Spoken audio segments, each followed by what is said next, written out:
Assalamu alaikum and a very warm welcome to the show. You're watching Let's Talk with me, Anwar Mir. Today we are talking about Afghanistan. 2 years of Taliban rule and where do we find Afghanistan at the moment. We're going to have a couple of guests who are going to be discussing this topic with us. And as usual, ladies and gentlemen, this is an interactive show. Shortly, there will be a number at the bottom of your screens. Should you wish to participate in this program by having your say or indeed posing a question to any of our panelists, please feel free to call in that particular number and you'll be able to have your say.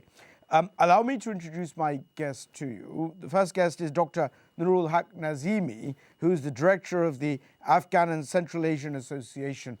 Dr. Nazimi, welcome to the show. Thank you for joining us. Thank you for inviting me. You're most welcome. Ladies and gentlemen, we're also going to be joined by Professor Faiz Mohammed Zilad, who's going to be joining us from Afghanistan. And I understand that he's going to be joining us in a short moment. But before we go to him, perhaps I could begin by asking Dr. Nazimi what his take is on the current position. Now, Dr. Nazimi, it's been 2 years.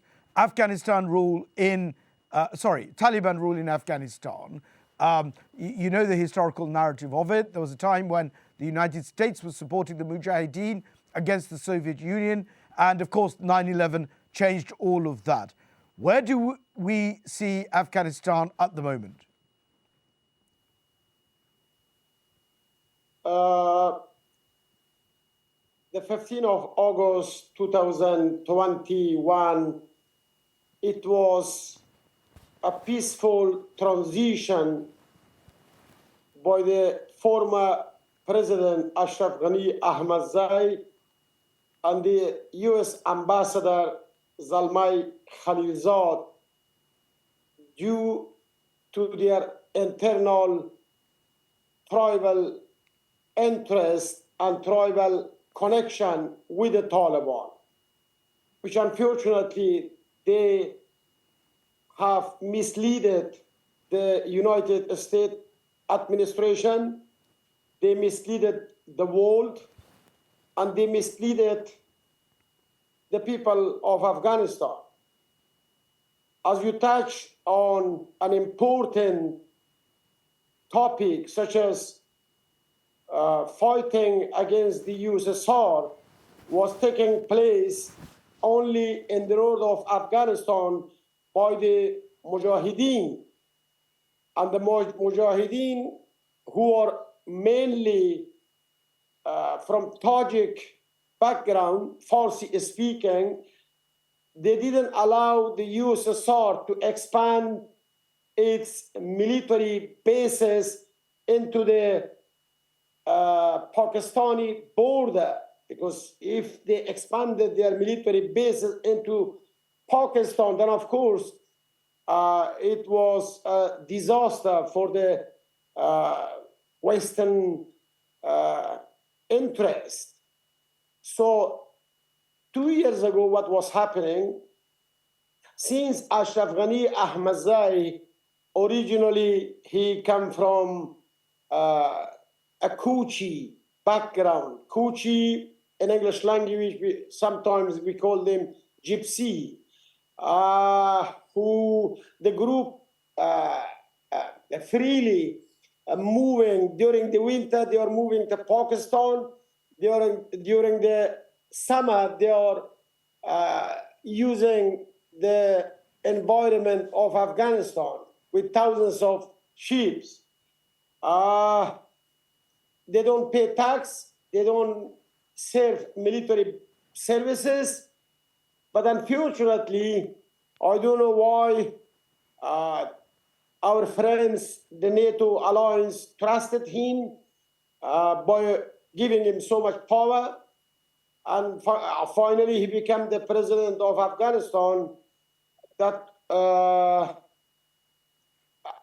allow him to do what he actually wanted, to punish non-Pashtun speakers and resume the period of Amir Abdurrahman Khan, who was the king of Afghanistan after the creation of Afghanistan as a buffer zone between the Russian and the British Empire. So Ashraf Ghani, what he was doing, everything was, he was calculating, and he knew what he is doing. And the plan is to strengthen and make a very strong Afghanistan for just for one ethnic group. As you know, the Taliban also mainly are Pashtuns. And you don't have many Farsi speakers among the Taliban. Maybe there are few people who've been brainwashed, but in general, because of the atrocity committed by the Taliban before 2001, I don't think that any Farsi speakers or the Hazara community, the Tajiks, the Uzbek will trust the Taliban once again. So for the past 2 years, what we are experiencing after the return of the Taliban into power is a human disaster. People are dying. There is no food. Children are selling their kidneys and organs just to survive. Millions of people are unemployed. Unemployed. There is no job. There is no employment opportunities. There is no access to health or access to any benefits that was available before 2021, before August 2021. Of course, after the NATO intervention, thanks to the contribution has been made by Great Britain and its alliance, Afghanistan hugely improved in terms of infrastructure, some kind of investment, some sort of women rights improvement, human rights improvement in a society which wasn't existed before 2001. Because we remember how the Soviet invasion destroyed Afghanistan completely. I mean, during the Russian invasion in 1979. And then the civil war started. And then the Taliban came to power. And then eventually we had some good times, good opportunities to build a better future for Afghanistan if we didn't have the internal tribal differences, which was the things doing by Karzai and Ashraf Ghani Ahmadzai with their secret dealing in Doha, in Islamabad, in Moscow. The content of the talk between the Taliban and Mr. Khalilzad, Ashraf Ghani Ahmadzai wasn't introduced to the people of Afghanistan.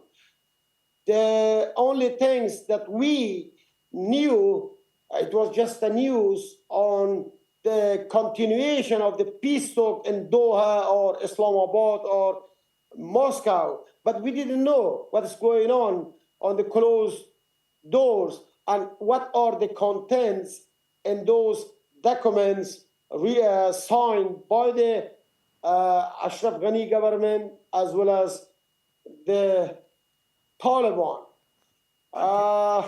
It is a very painful time. It is a very, very sad for the people of Afghanistan. Millions of people, they fled the country. In Pakistan, Iran, Greece, Turkey, as well as other parts of the Okay. Okay, Dr. Nazimi, what we'll do is we're going to go on to a short break, and when we come back, ladies and gentlemen, we're going to carry on with that. That was a helpful overview of what's going on in Afghanistan from Dr. Nazimi. As I say, after the short break, we'll continue with that discussion. Do stay tuned, don't go anywhere. We'll see you in a very short moment. Thank you. Assalamu alaikum, welcome back. You're watching Let's Talk with me, Anwar Mir, and today we are discussing Afghanistan. Of course, it's been 2 years since the Taliban rule in Afghanistan, and before we went off, we were talking to Dr. Nurul Haq Nazimi, who's the director of Afghanistan and Central Asian Association, and he very kindly gave us an overview of the framework of what's taking place in Afghanistan. If I can go back to Dr. Nazimi. Now, Dr. Nazimi, you helpfully set out, so to speak, the situation in Afghanistan. You were talking about the historical narrative as well as the stakeholders and the major players in Afghanistan. Let me ask you this. Afghanistan has been isolated by the international community pretty much since the Taliban takeover. You were talking about the economic woes in Afghanistan, how economically it's pretty much on its knees, if you like, and there are a lot of consequences. But am I not right in thinking that part of that reason is because of the isolation, the de facto sanctions against Afghanistan, which incidentally are not clarified, so that a lot of players don't know what the ambit of those sanctions are. And it means that there's a lot of uncertainty. So rather than it being the Taliban who are mismanaging the economy, which is the implication by a lot of commentators, is it not right that it's the international community and those who seem to be the leading players who are the ones who are causing the economic strife in Afghanistan, either by paying less and less in economic aid, or the sanctions that are being imposed on Afghanistan, or the kind of indirect embargoes and sanctions and what have you in Afghanistan? What do you say about that? Any further punishment to the people who sacrificed fighting against the Russian invasion, in my opinion, is unfair and unjustified. Of course, Afghanistan once again became an isolated country in the world after the return of the Taliban in August 2021. But the biggest uncertainty for the people of Afghanistan is the asset of Afghanistan, especially the contribution made by the international community, the investment and the money funded after 2001 to Karzai and Ashraf Ghani Ahmadzai. The biggest question now is, after the peaceful transition by Ashraf Ghani Ahmadzai to the Taliban because of their ethnicity or ethnic interest, I don't think that the Taliban will have any issues in terms of funding. The Taliban, they have enough funding to pay their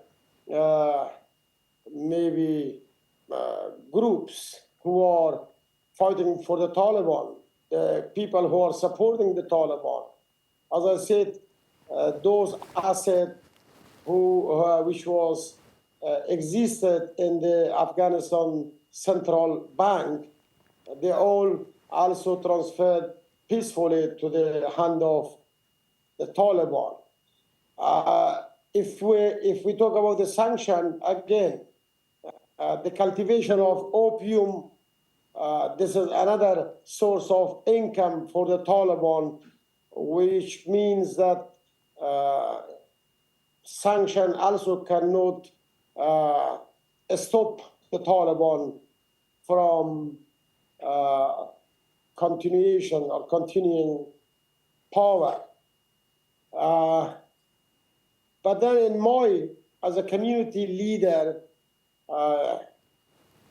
in my belief, I think the solution can only be achieved if the Afghanistan diaspora will have a similar opposition in exile that we have for Syrian, for Sri Lankan government. The Tamil, they are very strong opposition.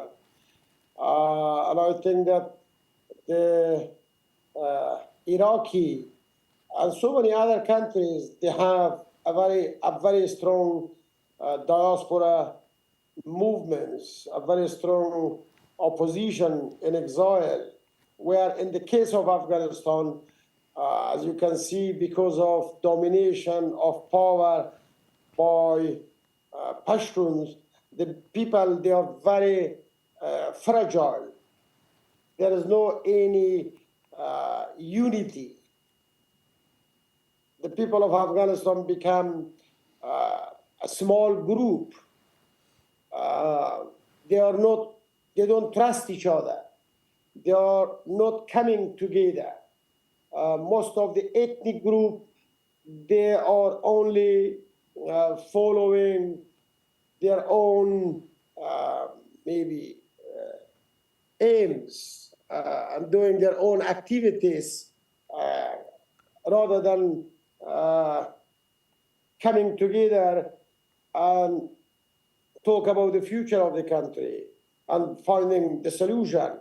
So the only way that we can bring these people together and unite these people once again, as we had some kind of unity for the past 20 years, as I said, because of the contribution has been made by Great Britain in promoting the civil society.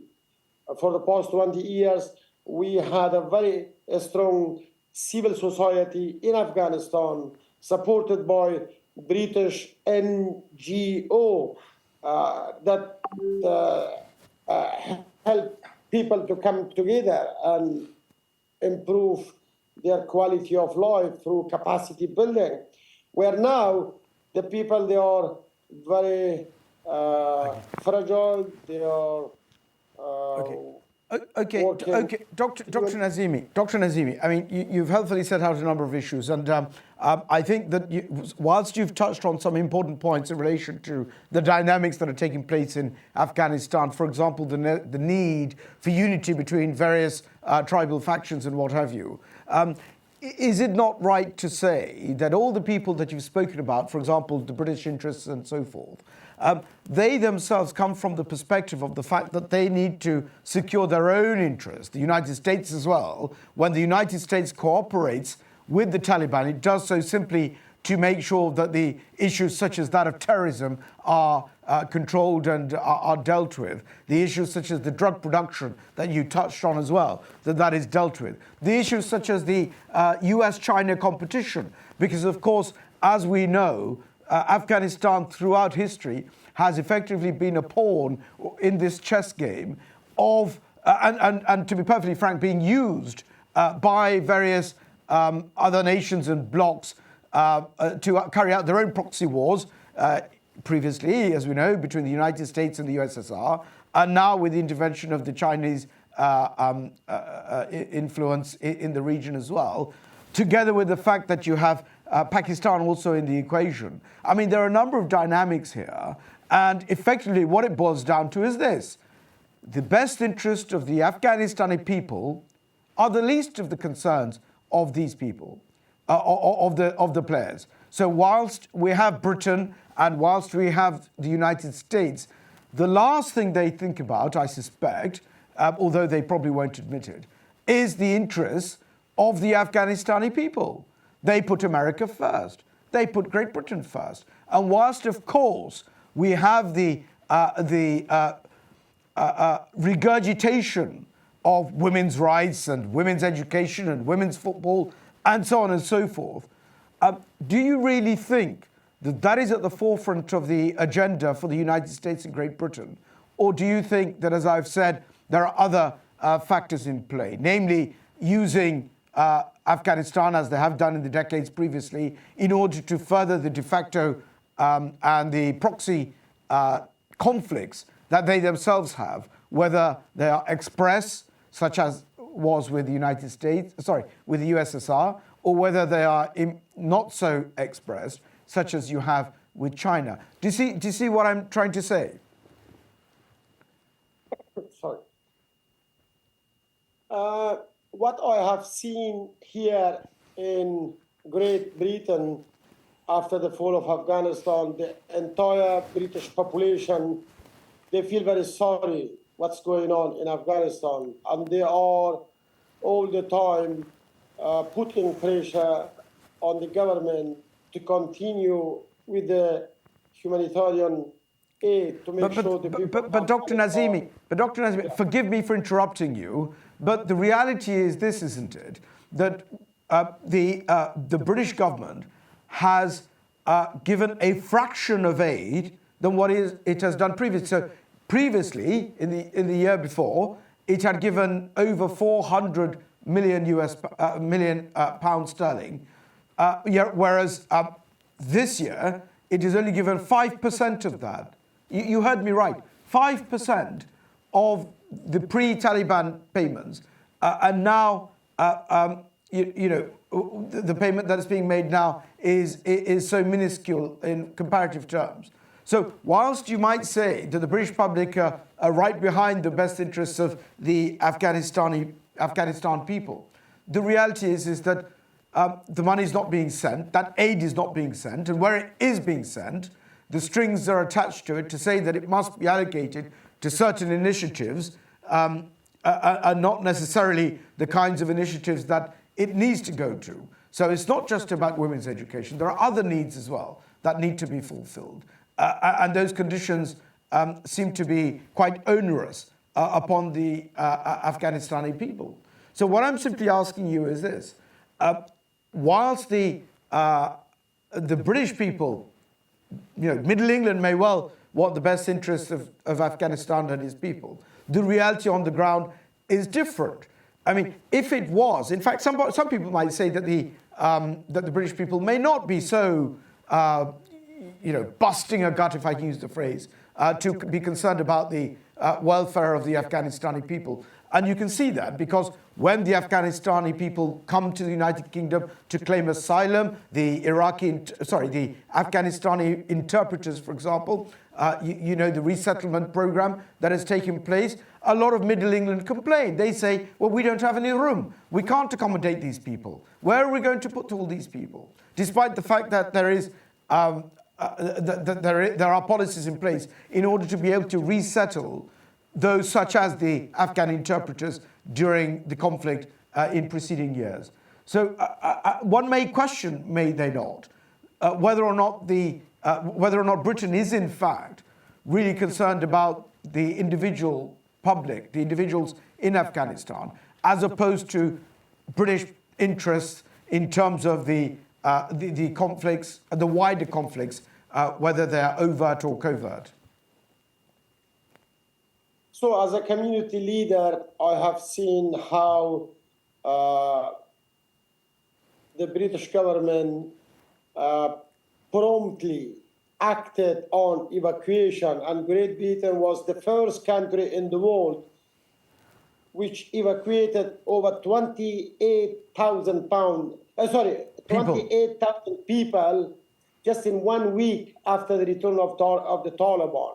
And they provided a very expensive accommodation, such as the bridging hotels.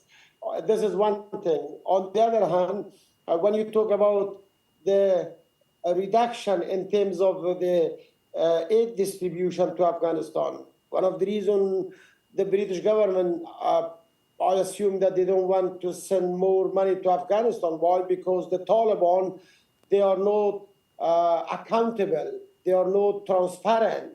so far, we have seen that how the Taliban, they are abusing the money. Dr. Nazimi, allocated let me just pause you there for a minute. Forgive me for interrupting you. Yeah. What must be clear is that whilst you say the 28,000 odd people came in 1 month alone, it implies that in successive months, similar numbers or the best part of those numbers followed. That's not true. It may well be the case that at the time, when there was an exodus, if you like, from Afghanistan to the United Kingdom and elsewhere, there were 20 or 1,000 people who actually came. But after that, there was a clampdown. People weren't able to come. There were bars preventing the people from coming. Afghan interpreters and everyone else, the actual assessments of who could come and couldn't come wasn't efficient at all. And people have had to use other means in order to be able to come to the United Kingdom. So the resettlement program is not efficient at all. And the second point I just want to make is that in respect of the funding that is going to Afghanistan, it is unfair to say probably that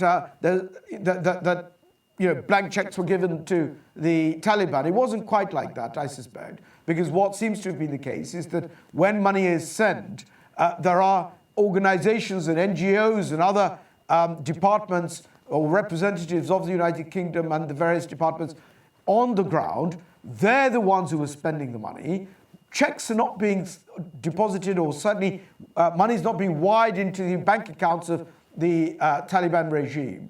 It's actually initiatives on the ground that's happening. So there's absolutely no excuse for the British government to reduce their funding by 95%. No excuse whatsoever, is there?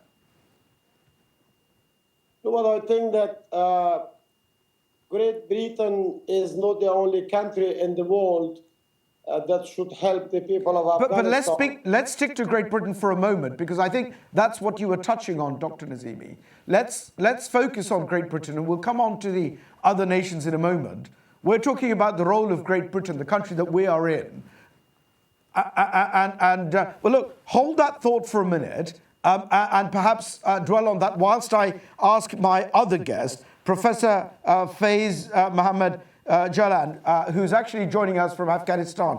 Professor Jalan, thank you for joining us. Thank you so much for having me. Thanks and salam to everyone. Walaikum salam. Now, Professor Jalan, we were hearing from Dr. Nazimi, and he was giving very kindly a very able overview of what's happening in Afghanistan. Now, you're actually on the ground in Afghanistan at the moment. Can you please tell us, we're now on the second anniversary of Taliban rule. What is your take on what's happening in Afghanistan over the past 2 years? Yeah, thanks. Actually, past 2 years were the only, security-wise, were the only years where Afghans were not involved in a conventional war or insecurity. The insecurity incidents, killing, bombardment, and war has decreased to zero. And that's something, a big achievement or something unexpected happening after the 2 decades of consecutive harsh war in bad life conditions.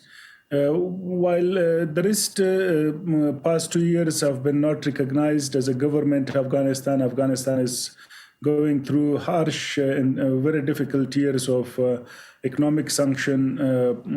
We have been going through migration. Much of the migration is coming on economic basis, and some of the evacuation problems have been increasing. So all the brain drain is happening. More or less, the economic-wise, we are not doing well. Poverty has increased. Joblessness is another big problem. Youth, they have been very much disappointed with what's going on because of their future. So girls' school, women education has not been allowed. That's another burden. But more or less what we have been seeing, that is the peace and security which needed to be change into a stability, which should be transferred from peace and security to a stability phase and recognition, legitimacy, and more or less every Afghan should look themselves in Afghanistan power play so we can have a prosperous Afghanistan. Okay, and please tell us about the human rights issue. You touched on that, and Dr. Nazimi did the same thing. And perhaps you can clarify for us a little bit. I mean, is it true that there are human rights abuses taking place, such as that reported by Amnesty International and Human Rights Watch? We hear worrying stories, not just about the prohibition on female education, girls being educated, and so on and so forth, but also about punishments being meted out on the market squares and in the streets, people being hanged, for example. So all those criminal sentences are being meted out there. I mean, is that what's going on in Afghanistan that you see? Actually, we are going through a transition phase where there was a harsh war between not only two parties, many parties. They were fighting each other on different level. Then international involvement was there. NATO forces, US forces were involved. So the revenge game will always be there, but we are passing the transition with amnesty announced by the Amir of Islamic Emirate, which is helping Afghans to secure themselves from the very harsh side effects of usual war and the transition. But I think it is common when we have these transitions after long wars, there will be mistakes happening. But the report which has been published, I think it would have been better next time to bring those parties which have been involved. Recently, Taliban spokesperson Zabihullah Mujahid, he denied all these allegations, while UN has been pressing, and also Amnesty International, they are pressing with details regarding the specific cases where human rights violations have happened in past 24 months. So in terms of those human rights violations, I mean, day to day on the streets of Kabul, is that what you see? Do you recognize and identify that there are human rights violations taking place contrary to the various international treaties that the United Nations, for example, expects nations to participate in and engage in? Do you see that? Is that what's happening? I mean, or are we actually only seeing extreme examples being flagged up in the media and so forth? In short, what I'm asking you is that is the Taliban engaging in gross human rights violations on the streets of Kabul? I'm living in Kabul. Kabul has been so quiet. Kabul is peaceful.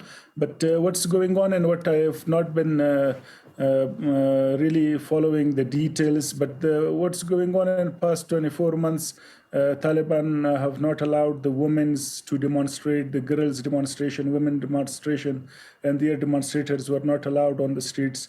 Recently, Taliban have announced that political parties are not legitimized and not been allowed to work. So it means But hang on, is that a I mean, prohibiting protest happens in a lot of countries. We've seen in Paris, for example, very recently, the Parisian government, the French government, prohibiting and restricting protests on the streets of Paris. We see that throughout the world. Many countries, and a number of excuses are given: safety, law and order, incitement, and so on and so forth. There are a number of excuses given, and a number of precedents are there for restricting protest in streets. So what we'll do is that when we come back, I mean, we've got to go on to a short break, and I'm only interrupting you for time reasons, Professor Zaland. But when we come back, I would like you to deal with that specific question, because I appreciate you all saying that protests are being suppressed. But that may not be the gross human rights violations which we're being told is taking place on a daily basis on the streets of Kabul. And as I say, we see even in Europe protests being quelled here as we speak. So I would like you to perhaps come back to us on that after we come back from our break. Ladies and gentlemen, do stay tuned. As I say, this is an interactive show. If you would like to participate in the program on our two experts, ask our two experts any questions, of course, do call in and you'll be able to have your say. We'll be back very shortly. Thank you.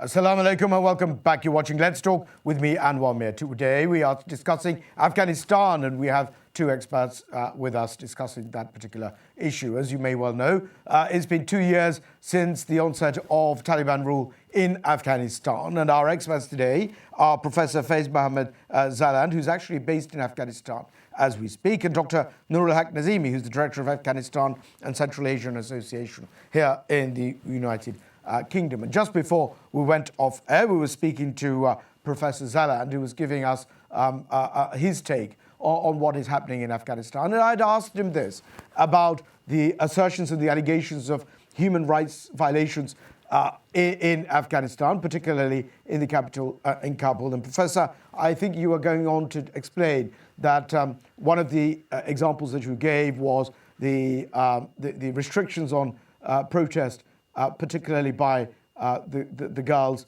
in Afghanistan, and I suspect that's in relation to education and other freedoms that they are seeking and expecting, quite rightly, of course. So what is your take on that to continue? Yeah, thank you. Actually, in our previous constitution, which was based on democratic rights, the basic human rights were explained, or they were prominent as the freedom of speech, freedom of gathering, roaming around the country, political party, many of such. But since we are having Taliban in government, Taliban, or mainly their main constitution or the way of governance is based on Sharia law. And with their interpretation, they don't believe in political parties. They don't believe in freedom of speech, which criticizes Taliban's governance. They don't believe in women education, girls' education. They don't believe in gathering, political gathering, or freedom of expression and freedom of gathering. So if these can be termed with a human rights violation, I think that is what the Amnesty or the UN is preferring, because basically world human rights or human rights in UN constitutions or in their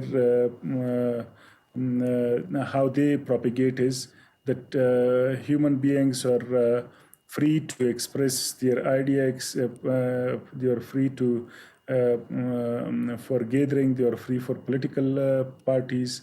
These things are not been very much respected because Taliban believe that Sharia provides everything as human requires, and everything is divinely expressed. Sure, Professor, let me ask you. Forgive me, Professor. Before I bring back in Dr. Nazimi, let me ask you this.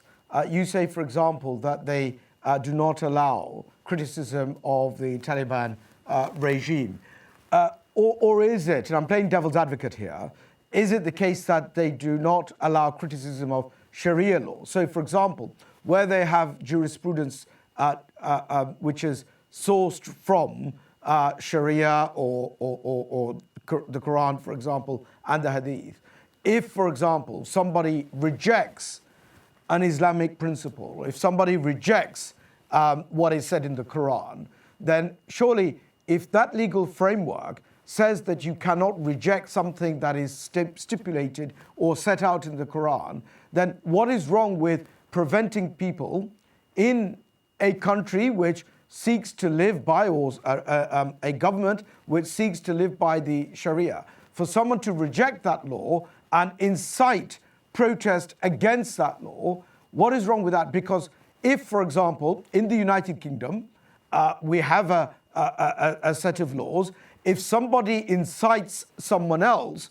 to break that law, then that would be punishable and that would be a crime. So what is wrong with the Taliban? And I'm playing devil's advocate. I don't know as much as you do or as much as Dr. Nazimi does about the jurisprudence in Afghanistan. But if somebody's inciting breaching the law in Afghanistan, particularly if they believe it is inspired by the Quran or sourced from the Quran or Sharia, what is wrong with having that restriction in place?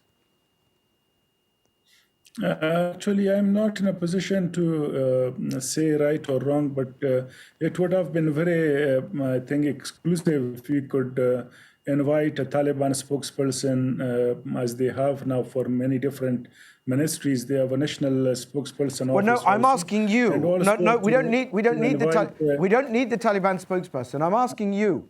You're saying that it's a human rights violation by restricting people from protesting against or criticizing the Taliban. So I'm simply trying to, navigate this, if you like, and try to get to the bottom of what it may well be. Someone might say, and I'm just being fair and balanced here, so because I don't have anyone from the Taliban. They might say, if they were here, if there is a law or there are a set of laws or principles or rules or regulations which they believe to be representing Sharia law, would it not be right for them to prevent incitement to breaching or breaking those laws? What is wrong with that? Because we have similar provisions in the United Kingdom. When we say Sharia, it is different from what is happening in United Kingdom or somewhere else, because then we are discussing and talking laws based on divine and based on Islamic jurisprudence, which is not only in Afghanistan applied, but in our neighboring countries, Pakistan, Iran, Tajikistan, Uzbekistan, Turkmenistan, which are Muslim, and then more than 50 countries around the world which are Muslim countries. So but hang on, forgive me. Hang on, forgive me. Just because a country has a majority Muslim population does not necessarily mean that they are imposing Sharia law, surely.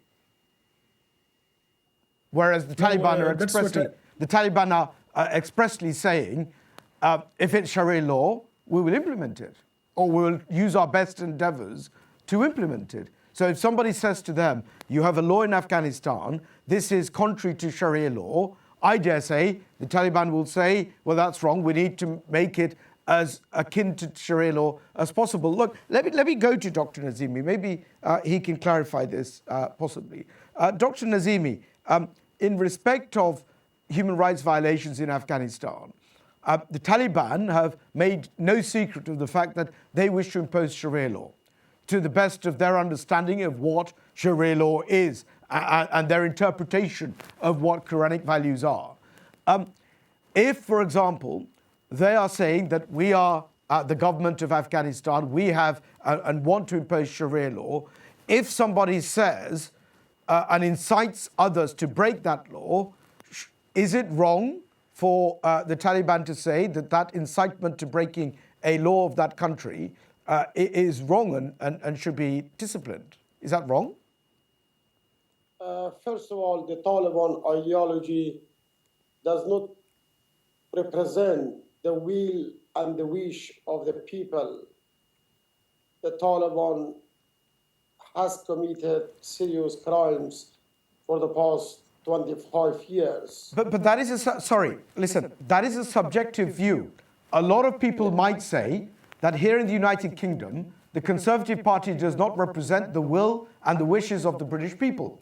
Because I dare say, if there was an election tomorrow, the Conservative Party would not win. The vast majority of the people are not behind the Conservative Party. In the way that the democracy here in the United Kingdom works, and the way that the number of representatives on the other side of the House of Commons, the way that it works, because they have the majority number of members of Parliament in power, whatever legislation they put through, they can just vote it through. It's not a problem. But of course, they only are required to bring elections every so often, after every so many years. So, you may well have a subjective view of whether or not the Taliban represent the people in Afghanistan. It doesn't matter. The point is, I'm saying to you, that, and I'm asking you this question, please do clarify and help us with it.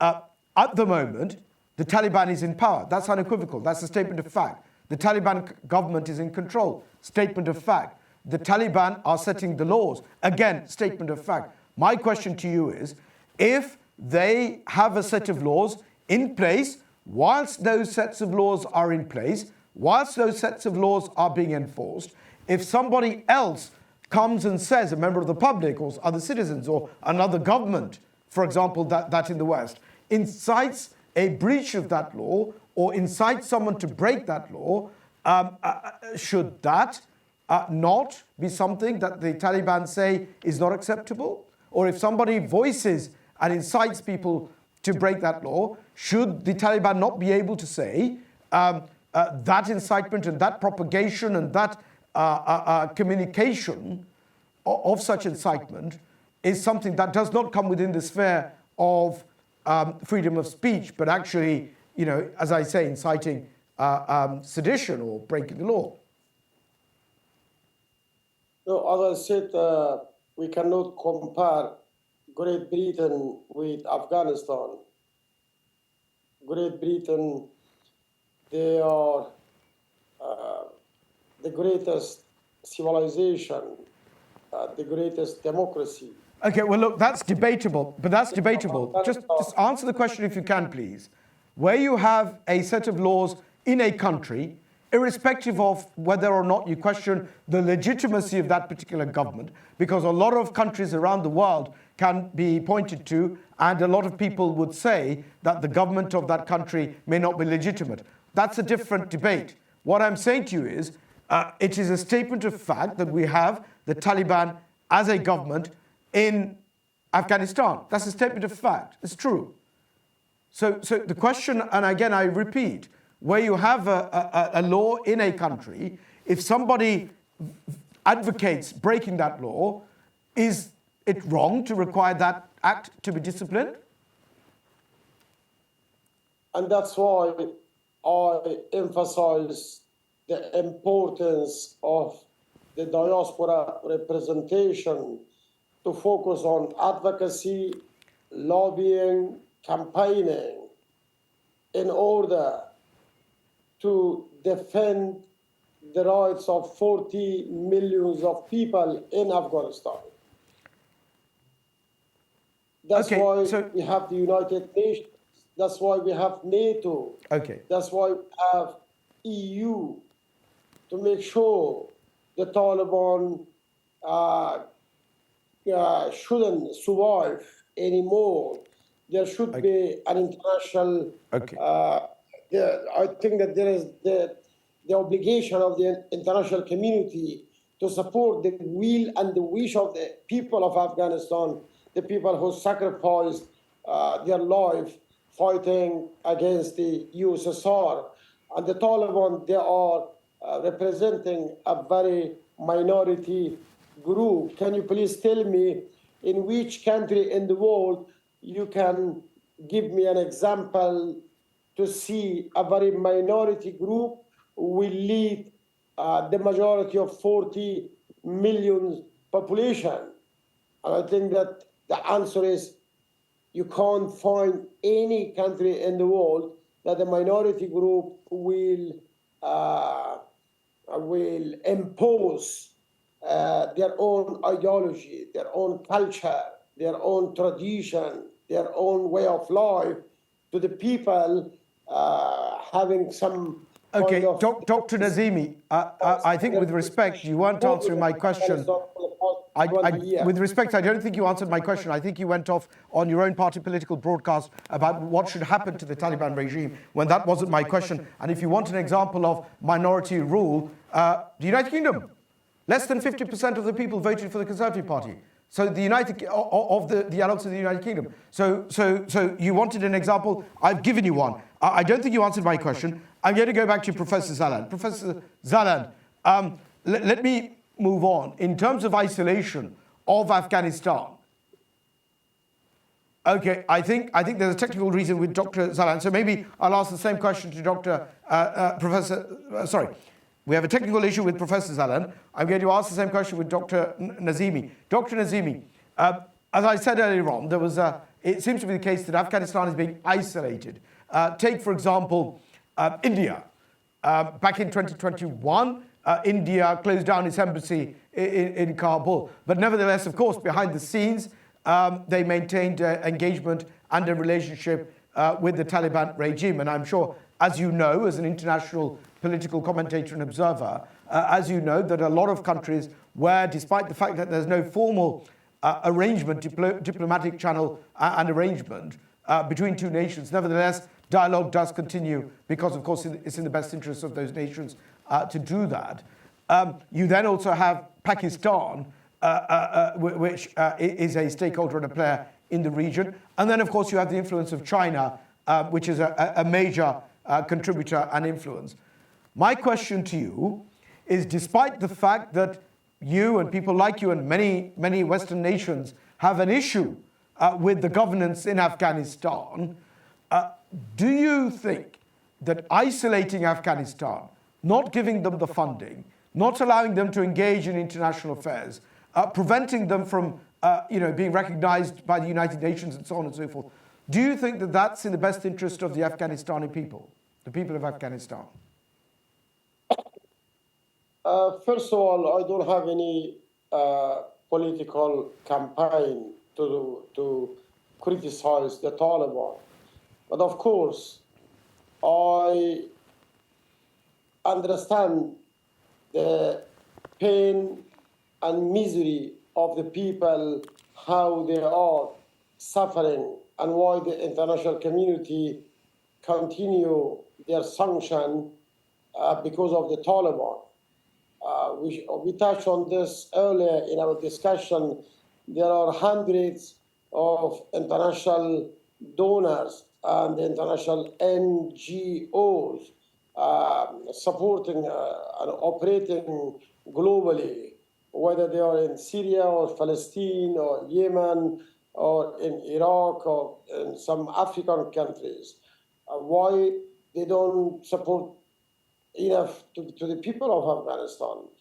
And the reason is that because the people of Afghanistan, they never been direct colony of any major power, and that resulted lack of language skills, because the people, they can't speak any foreign languages to use to share their concerns through social media or writing an email to the international community, to the United Nations, to you, to me. So this is the biggest problem, that we do not have a formal diaspora movement or an opposition in exile where we can maybe put more pressure on the international community while the people, they are having an issue with the Taliban. But in the meantime, the international community, they should fulfill their obligations in terms of the maintaining human rights and women's rights in Afghanistan until we move into conflict resolution, until we will have the United Nations peacekeepers, until we have maybe the next transition from the diaspora communities. And I once again, I would emphasize the importance of giving more aid and support to the people of Afghanistan, whether we have now the Taliban in power or any other groups who may lead Afghanistan. The issues is about the human rights and women's rights and children's and 40 million population, to make sure that we will prevent further disaster before coming the next winter, or maybe in the next few months we will have another winter. Last year we lost hundreds of lives because of the cold winter. This year I'm just worrying what will be happening if the international donors and the international community will not provide enough support to the people of Afghanistan. As I said that, of course, Taliban, they are acting against the will Sure. and the wish of Let- the let- people, let me a- and they are not legitimate government. Absolutely. Let me ask you this, Dr. Nazimi. Now, I know that you've done a lot of great work for the Afghan community in the United Kingdom, particularly the refugees. I know that you've got a legal background and that you've provided aid and assistance to the Afghan refugee diaspora here in the United Kingdom. And that's great. And I think you actually, am I right in thinking that you got an MBE for that as well? Yes. Yeah, yes, you did. Yes, absolutely. Congratulations. Let me ask you this. In terms of what's going on in Afghanistan and the Sharia law, do you accept that the Taliban regime is doing its best to impose Sharia law in Afghanistan? Or do you say that aside from Sharia law, there's other laws that are being imposed as well? I think we have a number of Muslim states in the world, including Indonesia, Malaysia, as well as. Well, no, let's stick to Afghanistan. Do you accept that the Taliban have as a mandate and as a principle, if you like, that they will they will use their best endeavors to impose Sharia law in Afghanistan? Do you accept that? I think it is unlawful for any. No, that was not my question. Forgive me, that's not my question. No, Whether you no, believe, whether or not you believe, hang on, Dr. Nazimi, whether or not you believe it's right or wrong is not my question. My question is, do you believe that the Afghan regime, the Taliban regime in Afghanistan are holding themselves out by saying they will use their best endeavors to impose Sharia law? I mean, it's just a yes or no. Whether you agree with it or not is a different question. No, It is right, isn't it? It is right, isn't it? That's what they want to do. No, the interpretation of Sharia law. No, an interpretation. We can argue all day. We can argue all day about semantics, about whether or not something is actually Islamic or not. We can argue all day, for example, about whether someone should have a beard or not have a beard, or the length of the beard, and so on and so forth, whether something is halal or haram or discretion and what have you. We can argue about that, and there are various schools of thoughts and so on and so forth. I'm not an Islamic scholar. You may well be. That's not my question. My question is quite simple. According to whatever interpretation the Taliban understand of Sharia law, do you accept that they are expressly saying, we, the Taliban, will use our best endeavors to impose Sharia law in Afghanistan? Do you accept that? It's a yes or no? No. So are you saying that they are saying, we are not going to impose Sharia law, we want to impose laws which have got nothing to do with Islam? Is that what you're saying? It's not about Islam or any other law. We are living in the 21st. No, but that's, Dr. Nazimi, that's a different debate. Whether you believe it is right or wrong, whether you believe that Islamic law or Islamic jurisprudence or Sharia law, call it what you will, whether you believe that there is a place for Sharia law in this day and age upon a nation, and whether that's right or wrong is a different debate. I'm not asking about that. I'm asking you whether or not, and this is the final time I'm going to ask you because I think I've labored it as much as I can, whether or not you believe that the Taliban is saying that they will use their best endeavors to impose Sharia law and whatever rules and regulations they are applying in Afghanistan to the best of their ability will be as close to Islamic law or Sharia law or Islamic jurisprudence as possible. Do you accept that? That's what they say? I would say that anything imposed on the people of Afghanistan by the Taliban is unacceptable. I do not accept. Okay. I will continue fighting for freedom. So you're either not willing to answer the question or you're not understanding the question. Which is it? No, but you're asking me whether I do accept the Sharia law imposed by the Taliban or not. No, you're not. No, I said, do you accept that this is what the Taliban is saying that they're doing? Do you agree that the Taliban is saying we are imposing Sharia law, or we are trying our best to impose Sharia law in Afghanistan? Do you accept that that's what they're saying? No, I'm not asking you whether you accept that it's right or wrong. I'm asking you whether you accept that that's what the Taliban is saying. No, I don't accept anything imposed by the Taliban. No. Okay, you don't understand the question. Let me try another tack. Let me try another question. We've only got a minute. You talk about the solution being the diaspora rising up. Are you saying that that's the only way that you're going to have regime change in Afghanistan? Because it sounds to me like you want regime change in Afghanistan. I think I stated many times from the beginning until now that the Taliban do not represent... No, you stated that many times, and we've heard you many times. My question is very clear. Is the solution to regime change the uprising of the diaspora? Look, I don't think we're going to get very far. Unfortunately, we've come to the end of the show.